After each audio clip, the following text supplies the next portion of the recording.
Early on in the M&A process, I used to tell people, if you need your calculator, it's too close to call. This should be so obvious and so clear this is a good decision, and those are the only decisions we're going to make. You guys are at 125 million in revenue currently. You were 64 million at the most recent Insurance Journal. So from the end of 2024 till now, that's pretty significant growth. And you're over 600 employees now. That's a full 100 times more than when you started, which is pretty impressive by any stretch. What made those people want to come with me was the connection that I could build with them.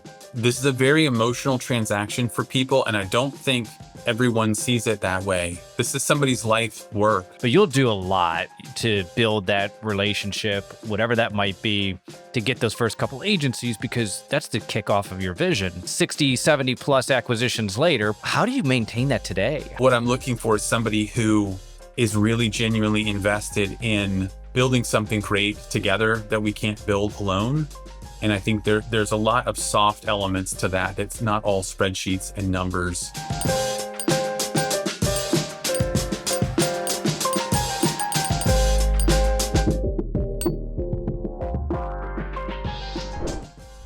So Chad, where I'd like to kick this off is, tell me about the lesson you learned from your dad. I learned many lessons from my dad. One of them that stands out to me and has been very meaningful to me is when I was a kid, I mowed the lawn. That was one of my responsibilities, one of my chores at home. On a particular day, as my dad was leaving for work in the summer, I wasn't driving yet, so maybe middle school age or something like that. My dad asked me if I would mow the lawn today. And I said, yes, I would mow the lawn today. And he said, okay. And he got in the car and he left and went to work. And I was at home. I didn't get out and mow the lawn right away. And later that day, as it does in summers in Florida, it started pouring down rain. And it rained all afternoon into the evening. And I didn't mow the lawn. And to me, it seemed, well, obviously, I couldn't mow the lawn. It was pouring down rain all afternoon. And my dad got home and asked me, he already knew the answer, but he asked me, did you mow the lawn today? And I said, no, I didn't. It was raining and da-da-da-da-da. And what he told me was, all you have is your word. And that really stuck with me in that moment. The lesson was, I had given him my word. We had made an agreement. I had told him I would mow the lawn. And as we discussed it that evening, it was a very constructive conversation, but it was about, you can mow the lawn in the rain. You can mow the lawn earlier in the day. Like, you can figure it out if you really want to do it. And if the lawnmower's out of gas, you can get on your bike and ride your bike up to the gas station and fill up the gas can at the gas station and ride back home. Like, there is no excuse for why you didn't mow the lawn other than you just decided that you weren't going to. It was too hard or whatever your excuses were. But all of those were excuses.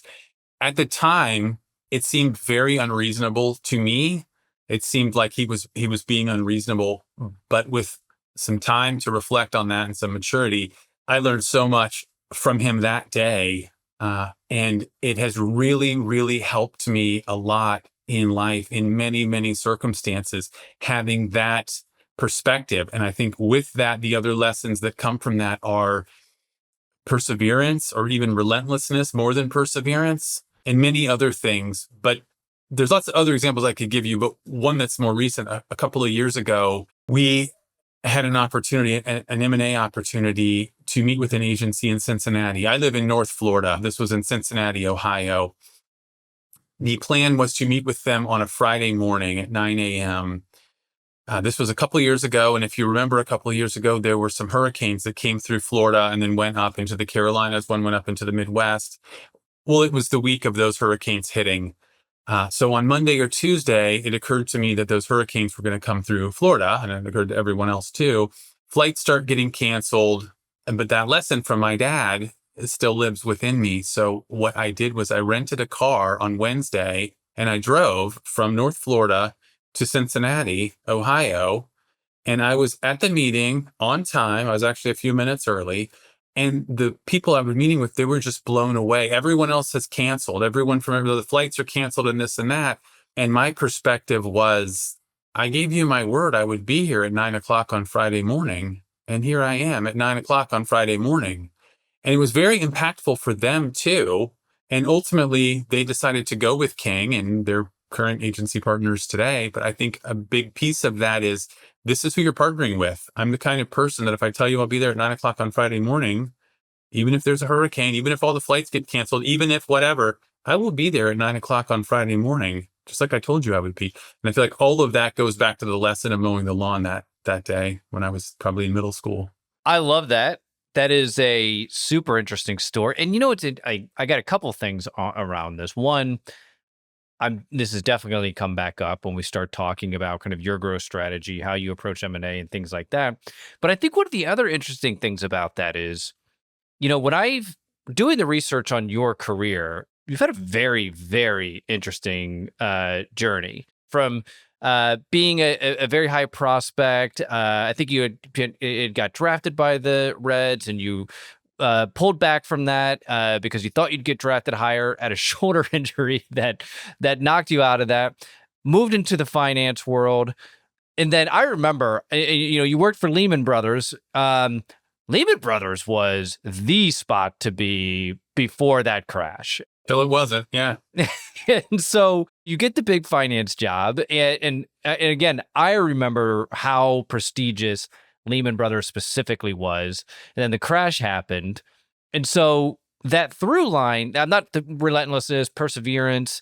And so coming back, one of the things that I was kind of curious about is, what drove that decision to come back to the agency? Because it's not like you joined this agency when you joined this agency, as I understand it, was 6 people, and 3 of them are named King. Is that correct? That's correct, yes. What drove that decision? I'd like to add one other thing to that previous story, if I could. The other night, I have a son who is graduating from high school later this month.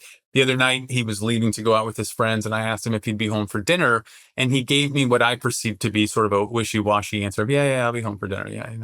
And then he went out. Well, it was 8 or 8:30 or something like that, and I'd given up on him coming home for dinner. I just figured he was out with his friends. Well, he comes home, and he's hungry, and he says, "Dad, what's for dinner?" And I said, "I didn't think you were coming back for dinner. It's 8:30. I thought you'd eaten elsewhere."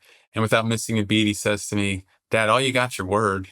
I thought, good one. So Dad's lesson lives in me, and apparently it's made its way to my son. I love that. That's fantastic. So what was it? What drove that to say, I'm going to go join this? Was it, I'm going to join this and I'm going to grow this thing to be big as possible? What was kind of that decision at that time? So I moved out to California. I lived in Los Angeles. I worked for Lehman. And even at Lehman, I was doing some entrepreneurial things. I suppose I've always had an entrepreneurial bug.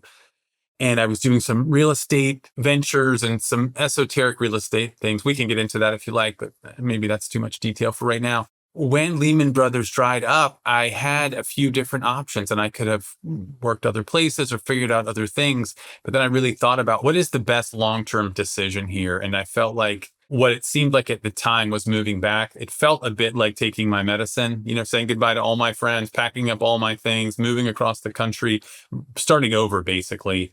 But that did seem like 10 minutes from now, I'm going to hate this idea. 10 years from now, I think I'm going to be really happy with this idea. So am I able to view it that way? And that's what I decided to do. And when I moved back, I didn't know anything at all about insurance. So I got my insurance license. I got my CPCU. I started working in the business and learning, how does this work? Really learning from the ground up. But what drove it was a little bit of the entrepreneurial nature within me.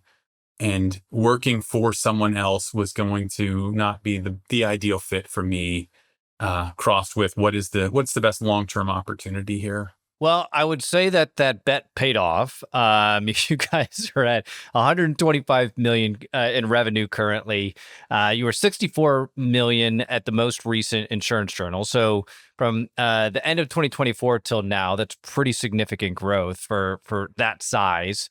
And you're over 600 employees now. That's a lot more than a full 100 times more than when you started, which is pretty impressive by any stretch. Chad, one of the areas that I really am excited to dive into specifically is your growth strategy. And I want to talk about inorganic, more M&A, and then as well as potentially some of the organic. But I think from an inorganic perspective, you've got a really interesting story. In an area where I'd like to start this out, I had heard you say before that your first acquisition strategy was if they have a website, they're too big to acquire.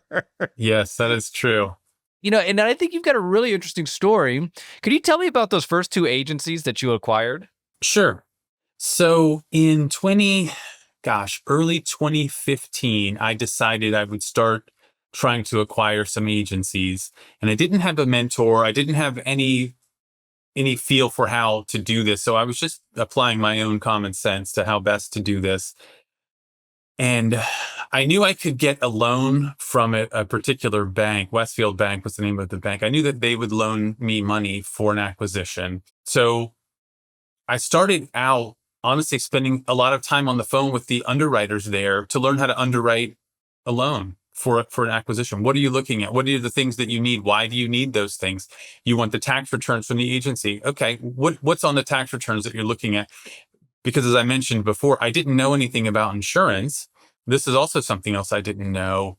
But I was able to reach out to a number of people, in this case, underwriters at Westfield Bank, and they were all very willing to help me understand how to underwrite it. And my objective was to be as good of an underwriter, or honestly, to be a better underwriter than they were. So I could get what they needed. I could underwrite it myself. I could determine what's a good deal and what's not a good deal.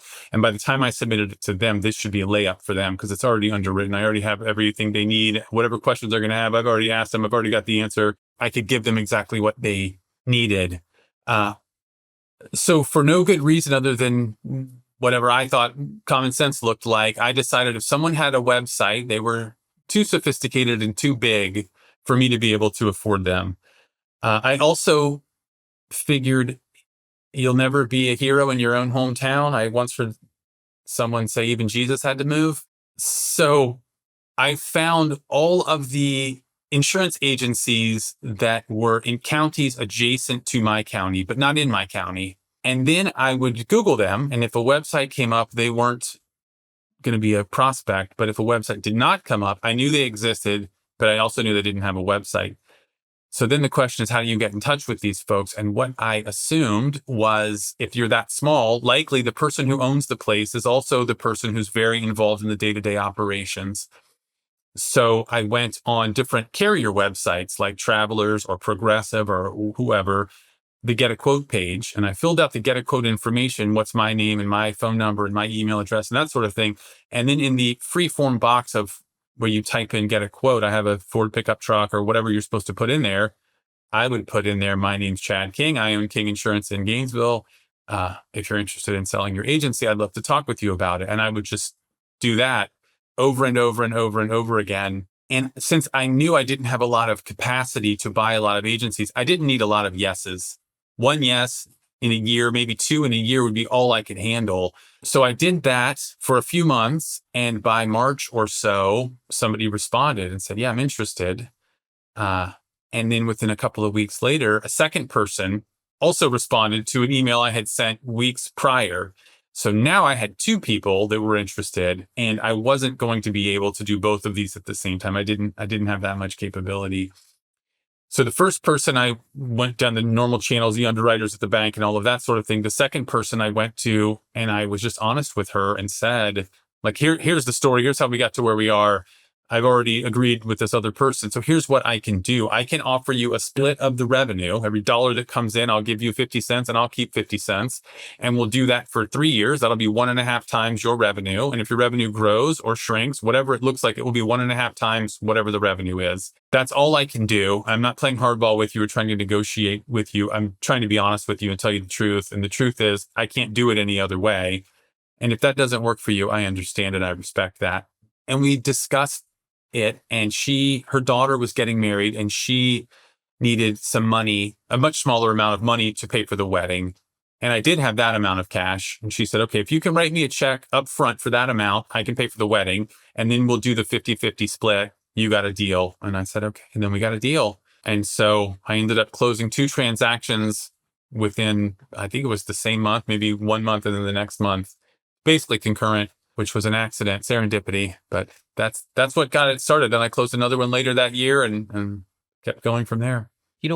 One, I love that it's You see a lot of people bow out when it starts to get a little harder, but it's amazing. Even today, you can still get really creative in how you can go about the deal. Sometimes you do, like in the early acquisitions, like you have to take a risk. You have to probably do something that's going to be a little abnormal because it's so competitive and it's so difficult, and you just may not have the personal assets to be able to put up the loan. And I'm not saying that exact structure will work or not work for somebody, but there's different ways I think that you can get creative. We've done a ton of acquisitions since then. One of the things that I'm curious about is I've heard you talk about your initial PE partner. And you mentioned specifically, you said when you first met Kevin, who was the person at the PE company, and you mentioned that when you met Kevin, for you, it was obvious for you to work with him. Why was that? What was it about him specifically that you said, this just makes all the sense? I've got to do this. Well, there were a variety of things. I think the reason that I chose that word when I was sharing that with you, that it was obvious, is in my decision making, I'm looking for clarity over confidence. I don't want to be confident this is the right answer. I want this to clearly and obviously be the right answer. Early on in the M&A process, I used to tell people, if you need your calculator, it's too close to call. This should be so obvious and so clear this is a good decision, and those are the only decisions we're going to make. And if we need to build a bunch of spreadsheets and cut it that thin, there's too much risk in that. Warren Buffett has a saying about you don't drive a 9,000-pound truck over a 10,000-pound bridge. You drive it over a 20,000-pound bridge and give yourself some room in case there's a mistake of some form. And that's the sort of metrics I was applying. Meeting with Kevin Angelis at BHMS and Tony Racine at BHMS, what made them the obvious choice for me was a variety of things. One, their track record. They have backed 4 insurance agencies. All 4 of them are top 50 in the country at this point, King being the 4th and most recent. They're very, very good at what they do. They are a mile deep and an inch wide. And so all of those things were very important, but also they're good people. I mean, for me, that's always the metric, but I felt like I really connected with them. And all through the process, I felt like these are people I can work with. These are people that I trust. Invariably, there's going to come a time when someone thinks we should turn left and someone thinks we should turn right. And how do we work this out? That's true in any relationship. And how you work that out is really, for me, a big piece of what does the relationship look like, and can we work together? Can this work? And I haven't ever had any kind of issue with either of them ever. I mean, there's been times we disagree on something, and that's the way it's supposed to be. That's how any relationship works. But I don't have anything but nice things to say about Kevin or Tony. It was great, has been great, still is great. What was the point when you said, okay, I do need to get an institutional investor to, because as I understand it, you were doing this, you were financing these in all sorts of different ways, from mortgages, bank notes, seller, all pretty much any of the financing ways that you could do. It sounded like you did it. I have done all of those. Seller finance, I still haven't paid off my mother, in fact. I still mail her a check on the 1st of every month. King Insurance, the original, is still not free and clear. Yeah, that's between me and her. But yeah, seller finance splits with people. I mortgaged my house, I don't know how many times, more than once, lots of times, to buy an insurance agency. Bank loans, SBA loans. I mean, anything I could come up with within that margin of safety that I don't want to be reckless. But, sometimes you mortgage your house if that's what you got to do. If you want it bad enough, you'll do what you got to do. And so what was it? What was the point when you said, okay, I want to do this? I mean, I know there's, it sounded like this is just kind of my theory. I'm curious if it tracks at all or if I'm way off on this. It sounded like, from what I've seen or what I've heard, and from there's the articles that have been out there, it almost feels like this was the piece of the business that you personally really enjoyed doing. And it just so happened it was a great growth strategy. Is that fair to say, or am I off on that? That's fair to say. And I feel like even with these other scenarios that I've described to you, if you have a website, you're too big for me, or the split with the other person, what made those people want to come with me was the connection that I could build with them. This is a very emotional transaction for people. And I don't think everyone sees it that way. This is somebody's life work. But I lived it with my father and my dad's insurance agency and working there. So I have an insight that maybe not everyone does, but I hear people say things like deals. They refer to them as deals.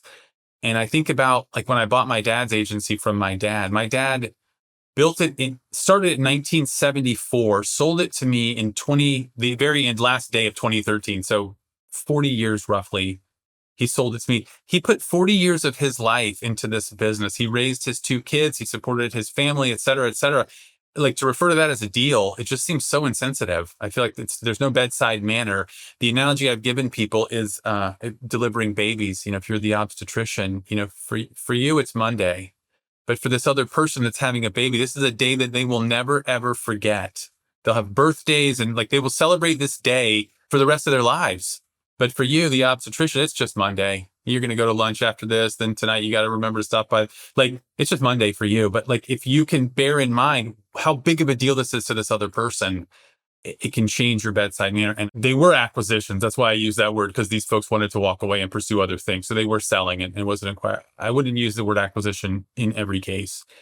But I think building that connection with the sellers in these cases really made all the difference. And it really helped that I had this background. I can think of another one another agency I purchased in that same county where the first one was. And the connection was the seller went to Florida State. Well, my brother and my parents, they went to Florida State and they were, there was just this personal connection outside of take the highest bidder sort of approach. And I've hung on to that to this day. We don't win auctions, but we really have that connection with people. And it's really valuable to me. But we can talk more about that, I suppose, as things unfold. But it really is about the people. It really is about the connection. No, I'd love to dive into that. How do you do that at this size? When I think of those early days, it makes sense, right? Because, and I'm not undermining it by any means, but you will do anything with the exception of overpaying and everything else, right? Let's just say all the table stakes stuff are there. But you'll do a lot to build that relationship, whatever that might be, to get those first couple agencies, because that's the kickoff of your vision. Let's just say 60, 70 plus acquisitions later, probably even more than that. How do you maintain that today? How do you still maintain that personal feel? Because I've heard you talk a lot about this and how critical people are. And you could hear it just when you're saying it right now. But how do you operate that at scale? What does that look like?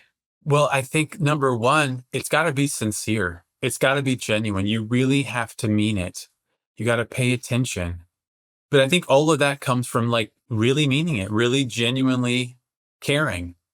To answer your question more specifically, 2 weeks ago, I was in Pennsylvania meeting with folks in person, and then New Jersey, and then New York. The week before that, I was in New Orleans. Last week, I was in Nashville. So there is an element of the face-to-face meeting with people. And then there's an element in really taking a genuine interest in them. And I feel like that is a differentiator with King relative to others. That's not to imply that King is better than someone else. It's just to say that King is different than someone else. So for example, when I met with someone recently and I was reading through their SIM and getting to know this person as best I could, reading through the SIM, the confidential information memorandum.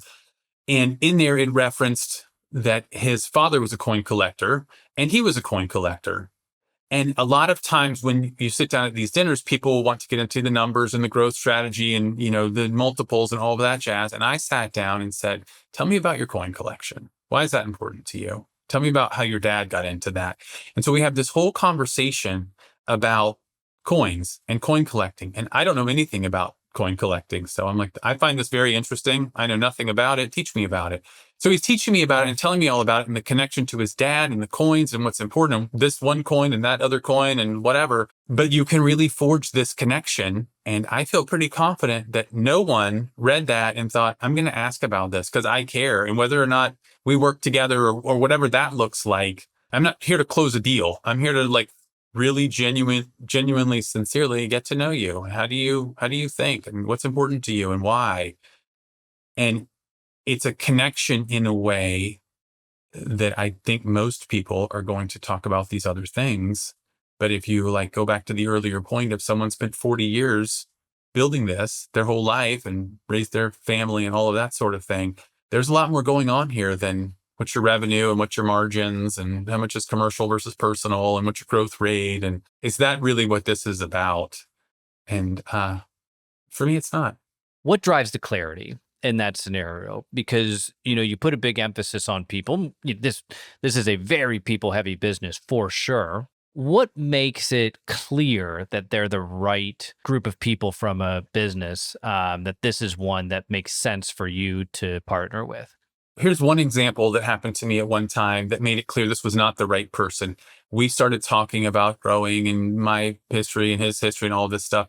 And when we got in a little bit deeper, he said, I don't want to hear a story about beans and a beanstalk. I want to talk about money. And I thought, okay, well, I'm not your guy, but you'll find your person, but I'm not him. And so that's one extreme. And I think there are others where we will talk about what's really important to them. And it doesn't have to be about work. Just what's important to you, or how. One question that I'm fond of asking is, what does success look like for you? And I'm not talking about money, everything except money. What does success look like for you? And people will tell me what success looks like. And there's no wrong answer there. I just would like to know what it is. And sometimes they'll say, well, my son works at the agency and I want him to have a career path ahead of him. Or I want my clients to be taken care of, or I want my staff to be taken care of, or I don't want to get chopped up. I don't want to be part of some big agency that's going to chop us up and move us to call centers or, whatever that looks like. And I'm listening, trying to understand what are the priorities for this person and how do we achieve that for them. But what I'm looking for is somebody who is really genuinely invested in building something great together that we can't build alone. And I think there's a lot of soft elements to that. It's not all spreadsheets and numbers. One time I met with someone, and after I met with him, he emailed me a thank you note. Well, that doesn't happen every day. And I thought he's an agency partner now, but that's a really good indication of things. Or I've gotten a few thank you notes, emailed version. This was like a handwritten, old fashioned thank you note. But if someone is emailing something like that, I think it's more indicative of who they are, though. It's not so much what they do. They send a thank you note. It's who they are, kind of an evaluation. And really seeing how valuable that connection, the personal touch is, rather than top bidder sort of approach. Yeah, I mean, what I'm hearing you say is essentially you're prioritizing that connection. You're looking to see if you have a connection, even if it's let's use the one example that you mentioned with, just saying like, I just want to talk about money. Even if that's the best asset that's on the market for you, you're saying, that's not going to fit our culture. Maybe it does.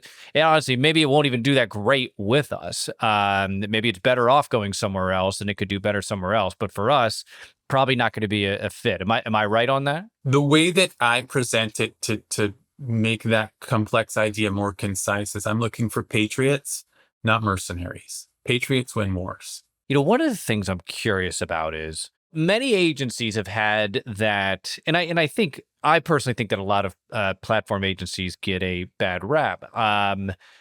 More so from the saying, people say, oh, well, this agency is going to come in and they are going to gut all your people and they're going to say that they're going to do all these things. And some will, for sure. There's no question about it. When you were smaller, that's probably a lot easier to have that conversation and to provide confidence that you're not going to do those things because likely you didn't. And as you've reached a much larger scale, how do you provide that confidence that that's not going to happen? I can hear you. You sound very sincere, 100%.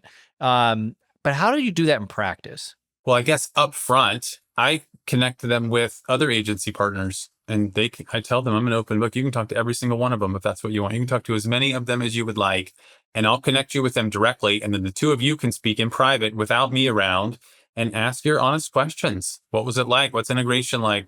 Did they keep your staff? I don't know, whatever question you have, ask it. And you can ask it of a whole bunch of people. As I said, you can ask it to every single one of them if that's what you'd like. No secrets. So that's one way. Two, we have an annual gathering every year. And we just had one in Nashville last week. And I invite our agency partners. We also have a video company there, and we record these testimonials. And they're asked to speak, and they're asked these questions. What was the integration like? How about your staff? Has your staff stuck around? If you could do it over again, would you? What's the best thing? Give me a success story. Oh, you wrote some account you wouldn't have otherwise written because King has some expertise. But this is from their own mouths. But these just stack up. And I've created this video and I'll share it with sellers to say, here's a bunch of people speaking on these exact topics. Did we give them the resources I told you that we would? Is their staff still there? Are they writing accounts they wouldn't otherwise write? How's the stock performing? What's the culture like? Does the other shoe drop at some point and now everybody's mean to you or something like that? So there's this video up front offering that, but then also you can talk to that exact person who said this. Maybe they changed their mind since they recorded that. So let's call them, ask them. You can ask them right now. That's 2. And then 3, I stay in touch with these people. I had 2 calls just today with 2 different agency partners, and I have a regular cadence with all of them. The agenda is very simple. How's it going? Is there anything I can do for you? And sometimes they do have some challenge and they want to talk about, hey, I've asked about this thing and no one's gotten back to me or whatever. And other times they say everything's great. I don't have any complaints at all. But from my perspective, when we close is not the finish line. That's the starting line. That's the beginning of our relationship together. And I want us to have that rapport. I want us to have that relationship. And I want them to have my cell phone, text me, call me, email me, whatever. If there's some reason that your blood pressure is going up, let me know. I'm your biggest fan. Nobody wants to see you succeed more than I do. So if I can do something to help you, let me know. I want to help you. Your success is my success. My success is your success. It's all the same thing. So let me know what I can do. Yeah, so putting a huge emphasis on that feedback loop and transparency. I mean, I love the idea of what you mentioned. Talk with any of these partners. Me not on the call, you talk to them, get the raw answer to help kind of quell many fears that might happen as a result of selling to a bigger agency as opposed to selling local. And it's not that they couldn't sell local and not have the staff be let go. Probably less likely as a whole, but doesn't mean it can't happen for sure. I think the balance I try to strike is, yes, you can sell local to the local person, but I'm not the guy that went to the Ivy League school and then got a job in a big city and I work in a tall building and I'm going to tell you how to do it. I'm the guy who was the receptionist, and then I was an account manager, and then I was an agent, and I filled out forms, and I've made cold calls, and I've gotten stood up on appointments, and I've called someone to say your claim's not covered. Whatever it is somebody does, I've done it. I've done a lot of it. Every single person in your office, I have a great deal of respect for what they do because I have sat in their desk, I have done their job. That's a different type of a connection than someone who used to be a big executive at some big company, or they went to the right school and now they're in a tall building in a big city and they're going to tell you how to do it, but they've never done it. They've never made a cold call. They've never been an account manager and filled out an accord. They've never been the receptionist and gotten yelled at about something, or I've done all of those things. To that point, one of the things I'm curious about is you did start at the ground floor and you built this into a very large business. How did you have to evolve as a leader to continue to be the right leader for the business as it scaled? Because oftentimes they're almost 2 totally different profiles. At least 2. Yeah. What are those to you? What are those stage gates? In the beginning, it's a lot of doing. The answer to your problems is make more cold calls and go on more appointments and write more insurance business. And then as you grow, that's not the answer anymore. I feel like one thing I have learned is if you're successful today, that means that you know what you used to need to do to be successful. But this is constantly evolving. So yeah, at one time it was go on more appointments and write more accounts. Then it was start hiring people and training them. And then it was start hiring people to train the other people that they're now going to hire. And you keep like putting yourself out of a job is one way of putting it, but you're evolving to the next thing so that other people can take on the other things and then refining it to where you're doing less and less and less. I think that's how I would describe it. But I think there's also a difference between knowing which way to go and then actually going that way, or driving the bus versus knowing which way the bus should be going. Those are 2 different things. And I feel like for me, my proclivity has been towards the vision of this. What should this look like? Where should we be going? And other people are better, candidly, at driving the bus, executing on the plan, getting us to where it is we need to go. But that's a different skill set than which way do we go? Even if you know how to go, you don't know where to go. Does that make sense? It makes complete sense. I'm actually curious, was there anything as you moved into this role and were continuing to grow as a business, was there anything that you struggled to kind of give up? What was kind of like the main thing that you said, I have to stop doing this, even though you may not even want to? I think what was tough for me is with those connections with the people. Sometimes as you grow, you have to let go of some stuff. And clients, for example, I used to have a book of business. I was a producer. Well, as the business has evolved, I can't take phone calls about someone's upset about their bill or their claim or their audit or whatever. And that was tough because I really do care about those people and I really do want them to do well. So I would put them in good hands and say, this person can take care of you. And if things get sideways, let me know. But I don't think that's going to happen. I think you're going to be in good hands with this person. But that was difficult for me. And as I came up, I was so involved in everything, even like in the M&A stories we talked about with if you have a website, you're too big, that kind of thing.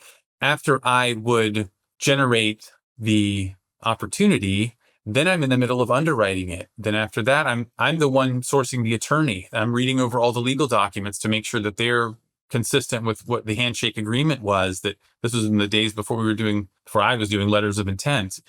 And then getting out of that and letting someone else read the legal documents. And, you're the attorney. And so I'm going to trust that you got this, or the private equity sponsor, whoever it is. But getting out of that and just more 30,000 feet. Well, it kind of ties back to something you said earlier. Now I'm super curious about it. Um, you know, you mentioned that it was for you, like when you did find, you kind of found that zone of genius. Like this was your area, like you were uniquely good at M&A, and it gave you energy. It gave you energy. You were good at it. It was a very high leverage activity. So it's, kind of the perfect Goldilocks zone. How much did things change when you really started to put all of your time in that area personally and let go of some of those other areas? Did things start to really roll at that point, or were other things that were needed to be in place before that happened? Things started to really roll at that point. We had a great team. We've always had a great team. And even back in, say, 2014, 2015, we had a really good team. And many of those people are still with us today. Certainly the top performers out of that group are with us today for sure. All of that always comes back to the people. And I think it really comes back to the connection. But I'll tell you, Callan, I had a lot of help from a lot of people. And I think an element of it was having the humility to ask for the help, to be honest, to call that underwriter at Westfield Bank and say, teach me how to do this. What are you looking at? Why are you looking at? What difference does this make? But when I first moved back to Florida, I picked out some of the largest, most successful insurance agencies in Florida, and I would call them. I mean, this happened, I can probably think of 5 or 6 of these where King was maybe $1 million of revenue or something like that. And I was calling agencies that were 10 million, 20 million of revenue and saying, hi, you don't know me. My name's Chad King. I own this little agency in Gainesville. You've never heard of us. I'd like to come visit you, and I'd like to ask you guys a whole bunch of questions. How do you handle renewals? How do you hire people? What metrics do you have in place for salespeople? How do you I had pages of questions, and I will tell you 100% of the people said, yeah, no problem. And they made time for me. And I forged these relationships and these friendships with these people in Florida. And it was just me asking for help and people saying, yeah, we'll help you. And they did. And I can tell you, I have had that over and over again, whether it was with those folks, with the private equity, with Kevin and Tony, BHMS, the private equity sponsor, our first private equity sponsor. We had no business getting private equity money. We were about $4 million of top line revenue at that time, maybe not even that much, 3 point something. You probably need to be, what people tell me is 20 million, 25 million, something like, on the bottom end. We're a tiny fraction of that, 20%, not even 20% of that. But it never occurred to me that I couldn't do it. And no one told me that you have to be that big. So I didn't know any better.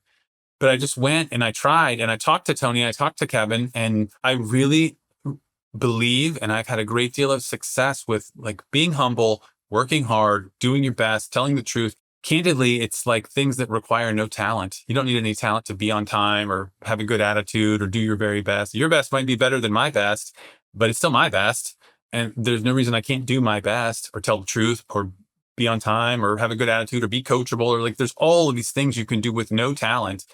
And I feel like that has served me so well. And I think it comes back to wanting it. Honestly, it comes back to that story about my dad and the lawn and mowing the lawn, that like, if you really want it, you can do it. And even if it's raining, and even if you don't have gas, and even if a million things, like, if you really want this, you can do it, and you can do it with a good attitude, and you can do a good job, and you don't need talent for that.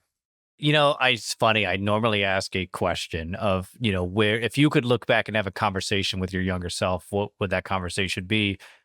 Probably just answered that to the T.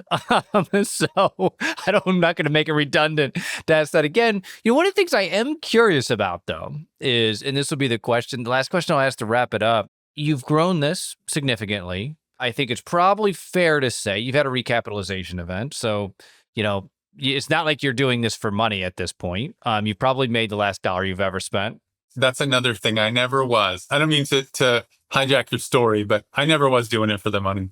No, please. I mean, please do. And well, one of the things I'm curious about is then let's even say that, right? Okay, made the last dollar you've ever spent. Don't care about money. Doesn't even matter. You've had a significant impact on a lot of people's lives. You've talked about that with the testimonials and everything else, so that's been validated. Oh, you look over the next 10 years, what are you doing?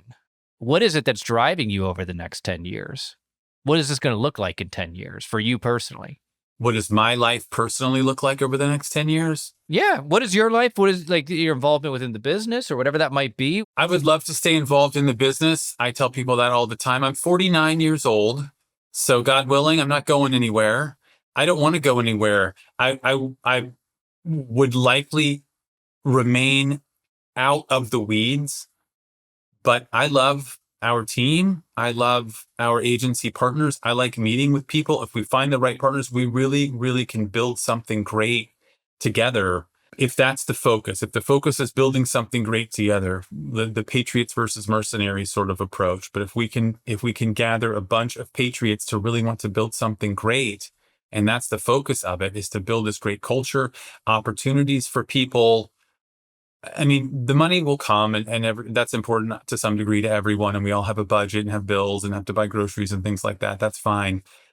But if we really can stick with that culture, it's so great. It's so rewarding. And we're attracting more and more good people. We just added Mike Christian to our board of directors. Mike started Risk Strategies years ago. Mike's a great guy. I'm really happy he's on our board, but he's not doing it for the money. He's doing it because this is where he wants to be. And how do you attract more great people who are doing it like that for the right reasons and want to build something great? And it's not about making more money, and that'll take care of itself. But I think I'd love to remain involved indefinitely, for forever, candidly, and keep building something great that we can all be proud of and we can all enjoy, and we can all have a lot of fun together. Being surrounded by great people, what's better than that? I think that is the absolute perfect place to wrap it. It's clear, like the passion is so clear, and I think it's awesome. So, Chad, thanks for coming on today. This was a lot of fun. Thank you so much, Callan. I appreciate your time.